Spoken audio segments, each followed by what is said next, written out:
আজ ছিল জুম্মার দিন। তো জুম্মার দিনে আমরা নামাজ কমপ্লিট করে চলে যাব একটা দোকানে কিছু বাজার করার জন্য। তো আমরা চলে গিয়েছি দোকানে। তো দোকানে গিয়ে আমরা প্রথমে একটা মুরগি নিয়ে নেব। তো মুরগি নিয়ে নিলাম।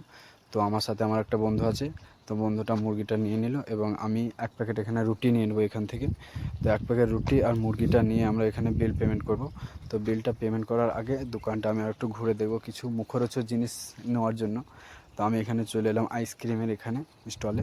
তো আইসক্রিম এখানে দুটো আইসক্রিম নিয়ে নেবো আমি। তো আইসক্রিম নেওয়ার পরে আরও কিছু দোকানটা ঘুরে ঘুরে দেখবো কিছু মুখরোচক জিনিস ঝাল যাচ্ছি পাওয়া যায় নাকি।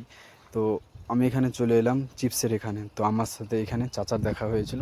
তো চাচাও নিয়ে নিল একটা। তো এখানে আমরা তিনটে চিপস নিয়ে নিলাম। তো চিপসটা নেওয়ার পরে দোকানটা আরও কিছু ঘুরিয়ে দেখলাম আমি আরও কিছু মুখরোচক জিনিস নেওয়া যায় কি না। তো আমার সেরকম কিছু ভালো লাগলো না, তার জন্য আমি চলে গেলাম কাউন্টারের ওখানে। তো কাউন্টারের এখানে এসে বিলটা পেমেন্ট করার পরে আমরা চিপস খেতে খেতে রুমের দিকে চলে যাচ্ছি। তো চিপস খেতে খেতে আমরা দেখেন বাইরের দৃশ্যটা কতটা সুন্দর লাগছে গাড়ি থেকে, দুই সাইডে বাড়ি আর মাঝে রাস্তা। তো ভিডিওটা কেমন লাগলো অবশ্যই কমেন্টে জানাবেন। তো আজকে এই পর্যন্ত, দেখা যাবে।